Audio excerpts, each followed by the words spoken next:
Oi, famílias! Para quem não me conhece ainda, eu sou a Grace, eu sou supervisora do Jardim 1 até o 4º ano.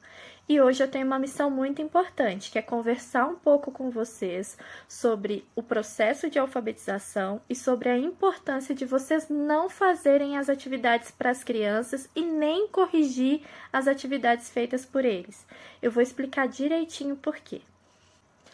A educação infantil e o ciclo de alfabetização, que é o que a gente chama de 1º até o 3º ano, são as fases mais importantes para a consolidação da aprendizagem da criança.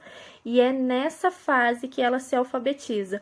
Então, a gente começa esse processo dando os pré-requisitos na educação infantil, inicia um processo de alfabetização no 1º ano e esse processo só vai ser consolidado no 3º ano do ensino fundamental. Pra gente que já sabe ler e escrever, parece uma coisa muito simples, né, alfabetizar uma criança, mas não é. É um processo muito complexo que depende de muitos fatores e precisa de muito apoio da parte da família, principalmente nesse momento de ensino remoto. É muito importante, antes da gente começar o processo de alfabetização, que as crianças, além de terem os pré-requisitos da educação infantil, de terem brincado bastante, de terem explorado espaços, de terem explorado sua psicomotricidade, lateralidade, coordenação motora, é importante também que as crianças conheçam as letras do alfabeto. Então, ela precisa saber que aquele desenho daquela determinada letra, por exemplo, essa letrinha que eu vou pôr aqui, é a letra A. Então, ela tem que olhar para essa figura e saber que essa figura representa a letra A, e assim com todas as letras do alfabeto. Para que uma criança se torne alfabetizada, ela precisa passar por etapas, e nenhuma dessas etapas podem ser puladas. E é muito importante para a professora conseguir perceber em qual etapa a criança está. Eu vou explicar um pouquinho para vocês dessas etapas. Não se preocupem em classificar os filhos de vocês em nenhuma delas. O que a gente quer é só mostrar o quanto é importante a gente ter o dado real, a atividade real feita pela criança para poder entender como é que esse processo está acontecendo com cada um, porque cada um tem o seu ritmo. A primeira dessas etapas, que a gente chama de hipóteses de escrita, é a etapa pré-silábica. Eu vou mostrar um pouquinho para vocês como é a escrita de uma criança que está no nível pré-silábico, na hipótese pré-silábica da escrita. Nessa fase, a criança ainda não faz associação entre o sonzinho da letra e a letra, e nem entre as próprias letras. Ela nem sabe diferenciar ainda o que é letra, o que é número. Então, é comum esses rabiscos, que a gente chama de garatujas, e é comum também que ela escreva letras aleatórias, que são letras que fazem parte do dia a dia dela, são as letras que ela lembra. Ela sabe que as palavras são escritas através das letrinhas, mas ela não tem consciência de que cada letra representa um som. Então, ela vai colocando aleatoriamente cada letra e assim escrevendo as palavras. Depois dessa hipótese pré-silábica, aí a criança vai passar para a hipótese silábica. Também vou mostrar para vocês aqui como é a escrita de uma criança que está nessa fase da alfabetização. Na hipótese silábica, a criança atribui a cada letra o valor de uma sílaba. Então, quando ela vai escrever gato, ela escreve lá, vocês veem que tem valor sonoro, ela já consegue identificar algum sonzinho, só que ela usa só duas letras, que são as duas sílabas correspondentes.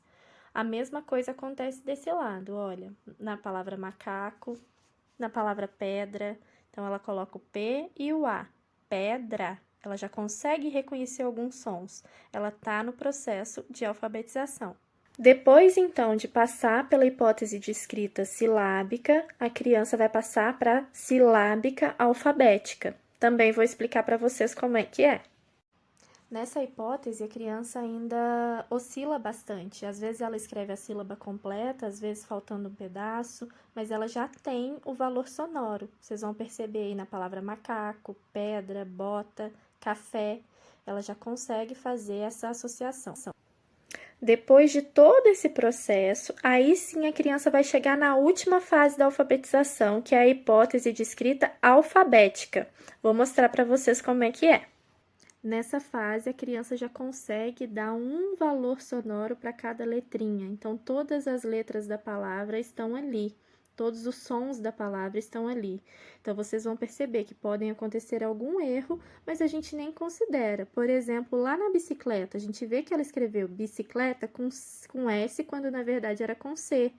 Mas o valor sonoro do S que ela deu ali é o som do C. Então, ela está no nível alfabético e é aí que a gente quer chegar. Então, quando a gente manda uma atividade de escrita espontânea para as crianças, que é aquela atividade que ela precisa escrever do jeitinho que ela conseguir, o que a gente está querendo é perceber em qual dessas etapas a criança está.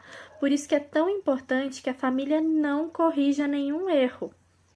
É claro que, como família, a gente quer entregar para a professora a atividade do melhor jeito possível, mas quando o assunto é escrita, o melhor jeito é a realidade. A gente precisa entender como essa criança está pensando a alfabetização e como a gente pode fazer para ajudar. Então, não sintam vergonha de mandar uma atividade com erros, com números espelhados, com letras espelhadas, que é quando está ao contrário, porque a gente consegue orientar as famílias quando a gente consegue perceber esses sinais que a criança dá, que não é nada incomum, faz parte do processo.